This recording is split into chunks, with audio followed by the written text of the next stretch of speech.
And Economic Development Committee of December 21st, 2021. I'm Mark Weber. With me is Deborah Bourne and Tim McCarthy.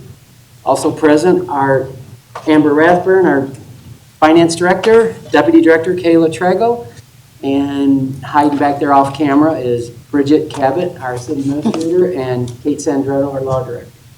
In case anyone's watching, you'll hear voices back there.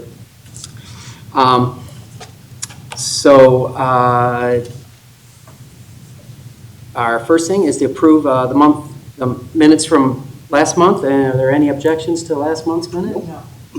Okay, call those approved. And the next thing on the agenda is our health insurance for 2022. And we have a guest here, Matt Holzheimer, son Josh. So go ahead, you have the... All right. Guys, mind if I... Oh, please do. Okay. Yes. I didn't want to Yes. break any official rules. How you doing? So I just, for the record, I know I said your name, but your address or who you're with. I am with Savage and Associates. I'm actually one of the owners there now. We're on Beaver Creek Circle, 665 Beaver Creek Circle in Maumee. And I have been your healthcare guy since 1992, I believe now, which means I'm getting old. But that's okay. Last year, we made a transition from NFP to United Healthcare. We have received about a 40% increase from NFP. I believe that UHC came in around 9, and this year they're right a little above that mark at 11 on the fixed side. We are recommending that we continue renew with United Healthcare for a couple of reasons. Number one, and I'm going to refer you to this sheet, and you'll see in the middle of the page the average monthly claims for 2017 through 2021. And if you look at 21 here, our first year with UHC, we really have stabilized and come down on the claim side. I do know from a lot of back and forth with Amber, who's been excellent to work with, that the fund diminished some this year. That would be in part because of the run out we had with NFP, okay, and some claims, and those are highlighted at the bottom of the sheet. But you don't normally want to move to a carrier for 1 year because the underwriters don't like you being with a third carrier in a third year. Next year, I think we'll quote everything under the sun. We did quote the stop loss this year just to look, but a couple of reasons there. I don't think we want to bump the employees around again a third time in 3 years. And the underwriting issue is something we would recommend you not fiddle with. So the fixed cost of the renewal, which is really the more important part we look at, that started out at 17. We were able, through shopping it, to get that down to 11.4, which was pretty good. The aggregate's a little higher. That started out at 25.5 and came down to 18%. Now, I will tell you, on the aggregate, 250,000 of that is for a laser on one claimant. So it really was closer to 15. Okay, we have one eye claimant that has actually done really well, come through everything, and I don't expect her to hit that laser. My understanding, she's back to work and doing really well. So that's that. But that would be our recommendation. We gave you some backup reports from that first sheet.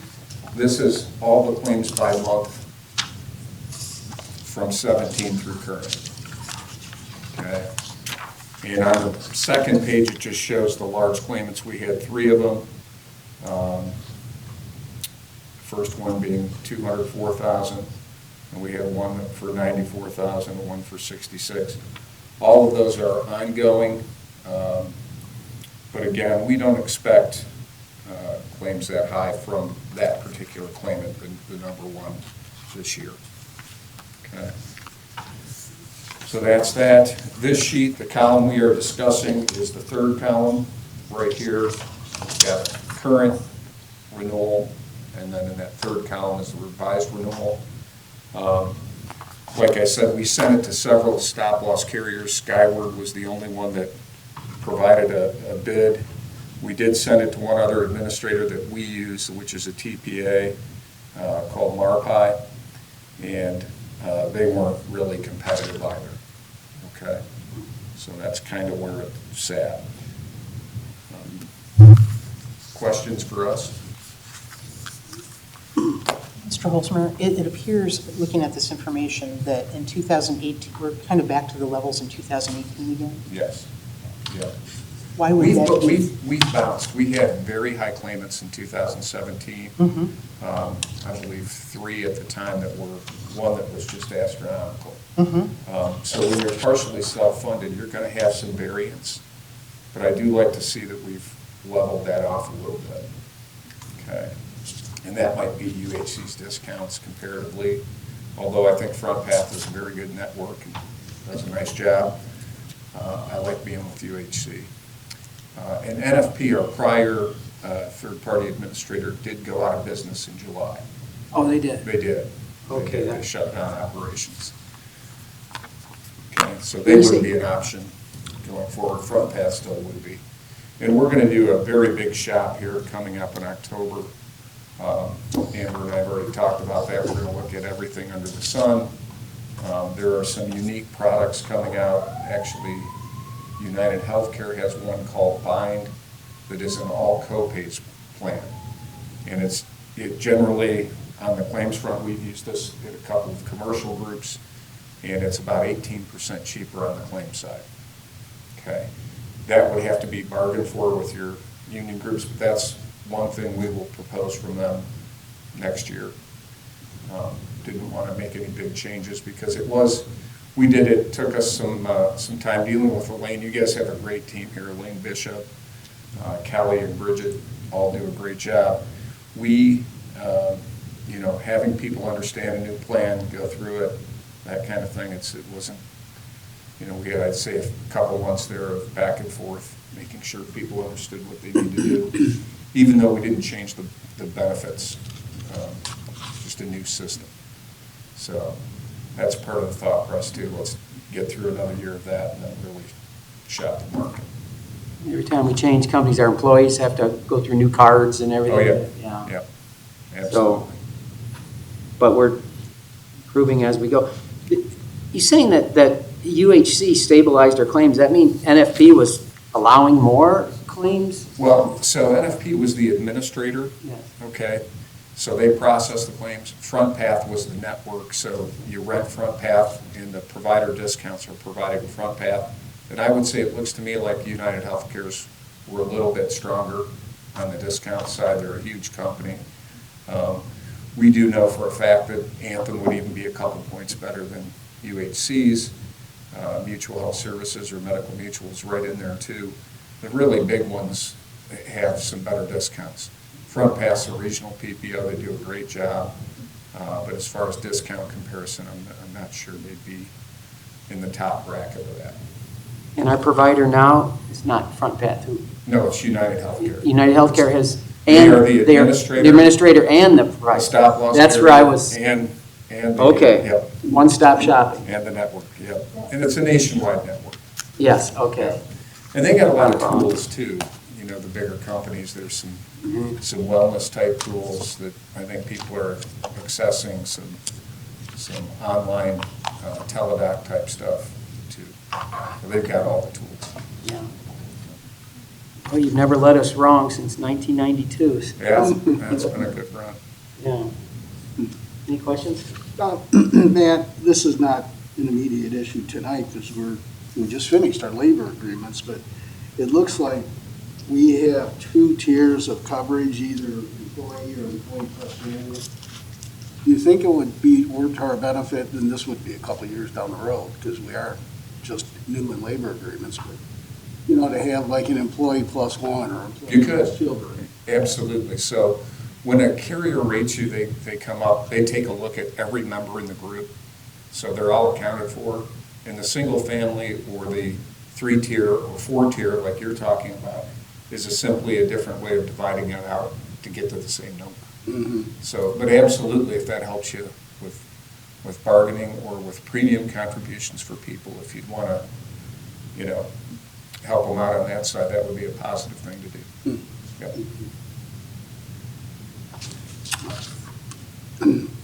I didn't have anything else, Mark. Okay. And you go with this too, Deborah? I think that obviously you were chosen back when Dave Krebs was on board I as was. finance director, and I know Dave and I trust his judgment, so I Oh, good. trust you. Good. Love Dave. Me too. And Amber's been an awesome replacement. I agree, she's terrific as well. They've all spoke Caitlin. highly of you being our consultant, that's for sure. Yeah. Well then, I assume that we all agree to pass this on to you? Yes. On that. Thanks very much. Hey, thank you guys. Good to see you, and Merry Christmas. Happy New Year. Same to you. Yeah. Looking forward to getting to it. Taking a day off. This is a busy time of year for us. Yeah. Thank you, guys. All right. Next thing on the agenda is the audit contract for 2022. Okay. Who's going to talk? That's going to be you, Amber? All righty. We had been with Raymond for the last 5 years, 2016 through 2020, and the auditor of state did notify us that we could stay with them going forward for another 5 years.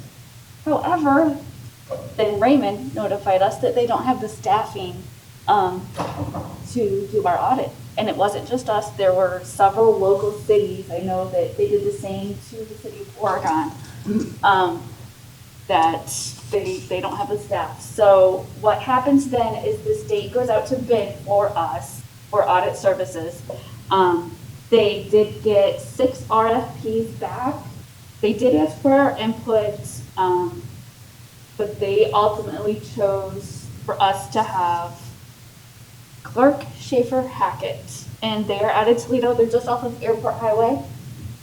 So that's good that they're local. I don't have any issues with it. As far as the price goes, I did look up the history. In 2019, we paid a little over $32,000. In 2020, we paid $36,351.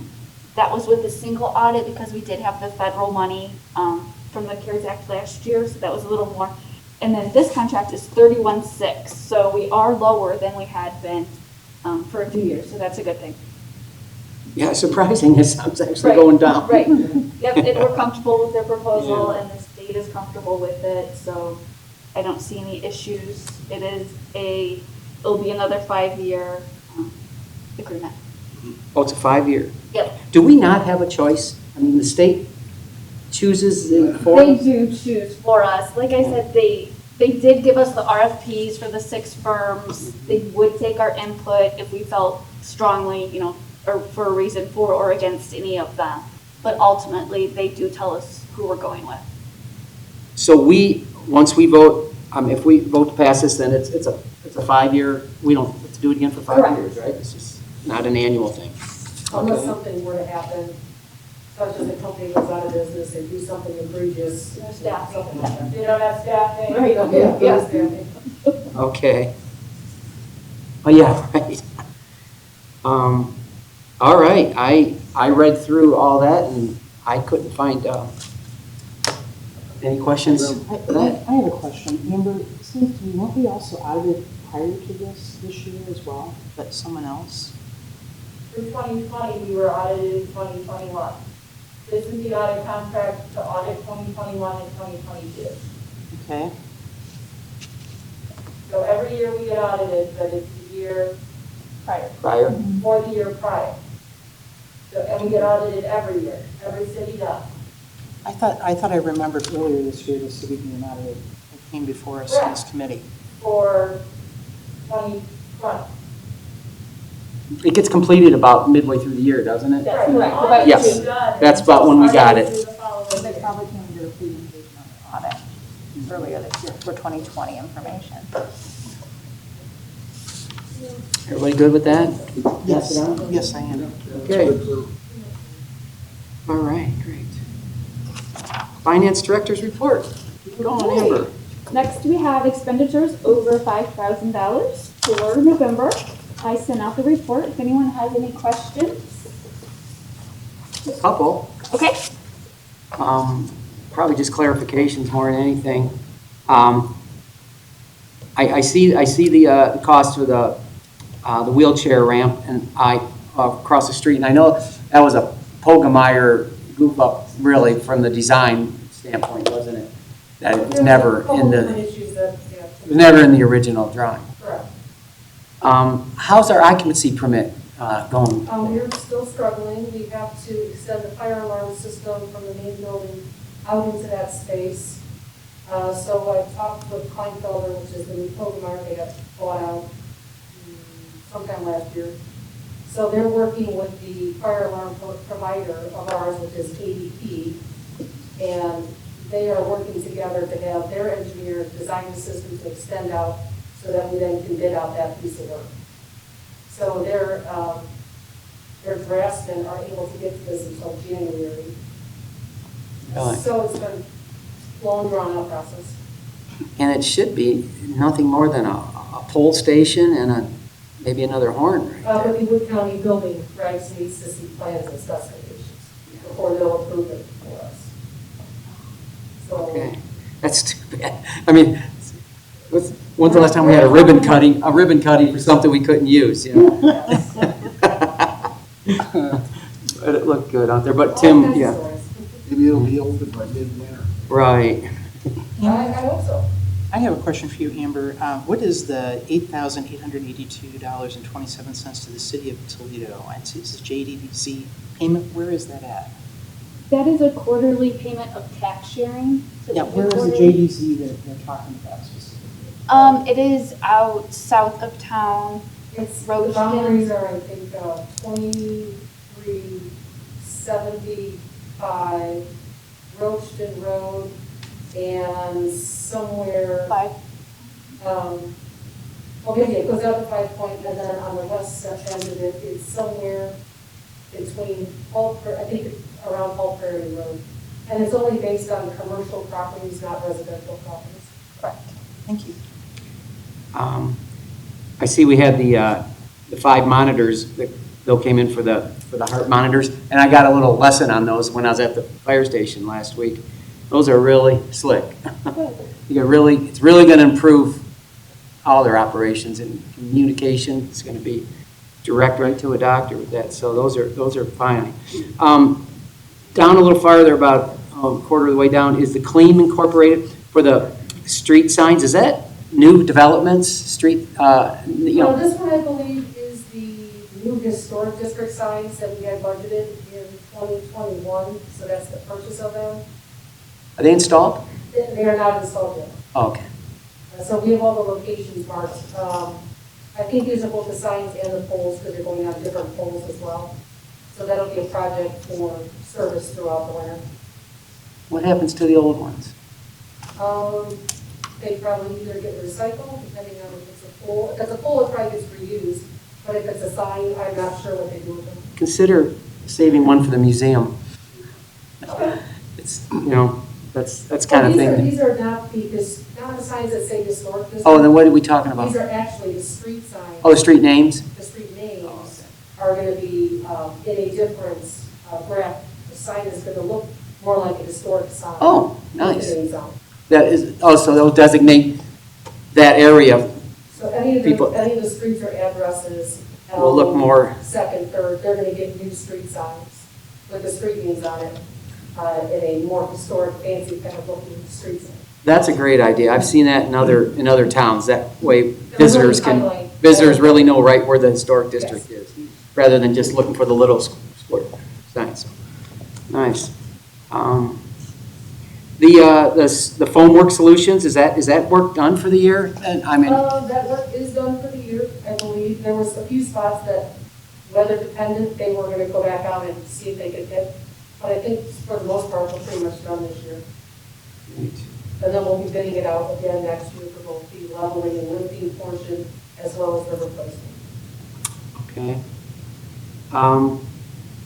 Total Fleet Solutions, a jobs grant payment, I'm just not sure exactly what, I was just curious what So that for- is. 16,000? Yep, that is one of the job grants that I think you'll remember we Where did are for they at? Medica not long ago. Yeah, is that the dispatch? I mean, No, this is another company, but it's the same issue. That's 1/3 of their withholdings from employees is refunded for 5 years.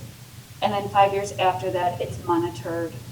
And this is an annual payment, so this is. did we approve that one this year, or was that? No, this that's would have a- been, I want to say maybe it's even in 17 or 18. Okay, that's why, Yeah. that's why I never heard of it. I'm just curious, I don't remember that name of that company, where that's at, where that's located.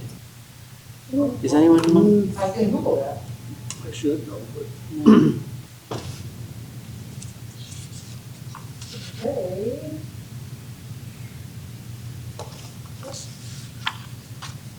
Somehow I got to Oh, 3295 Levis Commons Boulevard. Oh,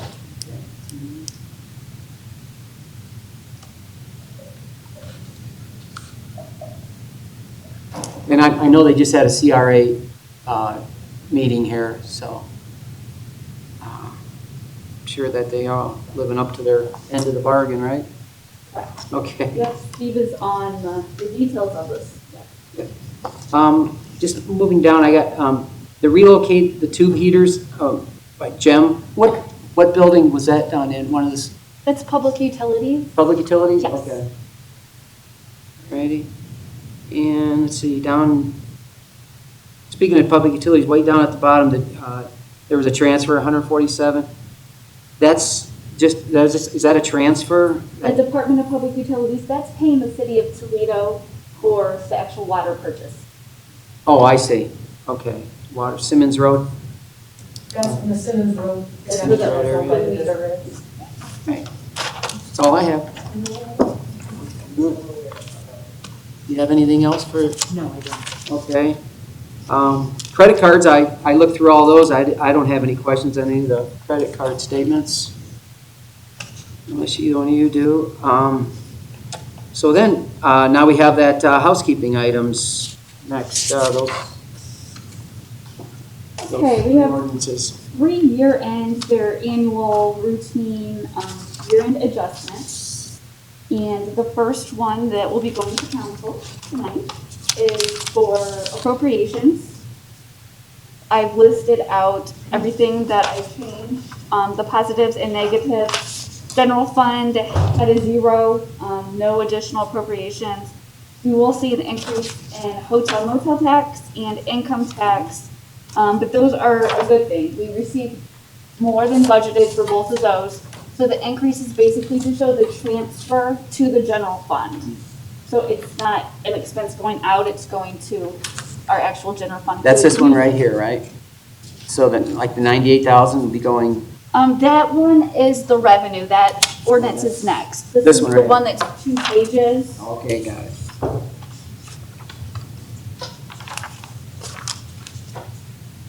Okay, There were minimal changes, and again, the big ones, the 2.8 million for income tax, and then about 68 for hotel motel tax. But again, that means that there's more money coming in to those accounts as well. okay.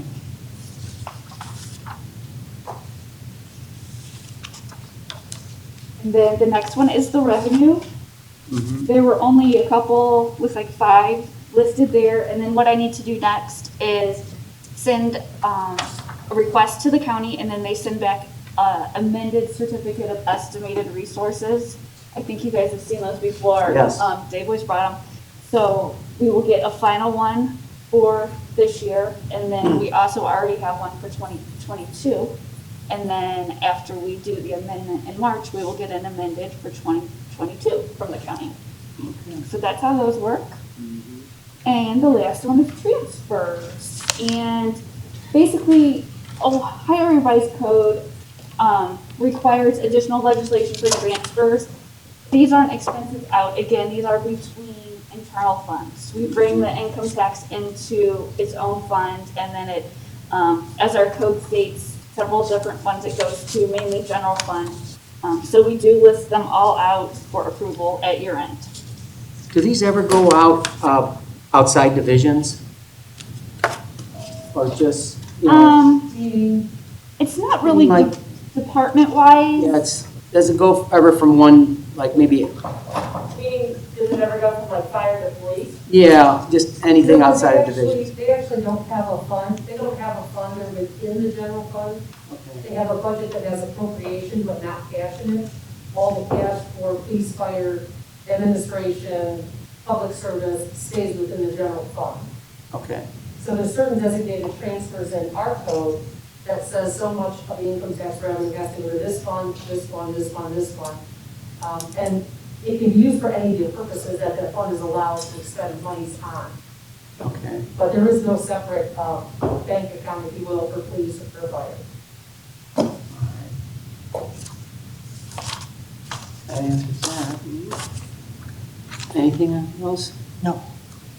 So we're good, all three of those, we can, I can Yes. read those three together, move those on to city council? All righty, thank you. Any other business? Finance committee? Well, that was painless. Thank you. All right, Thank you. adjourned, yes. Thank you for moving the meeting as well. Oh, worked out well. Thank you for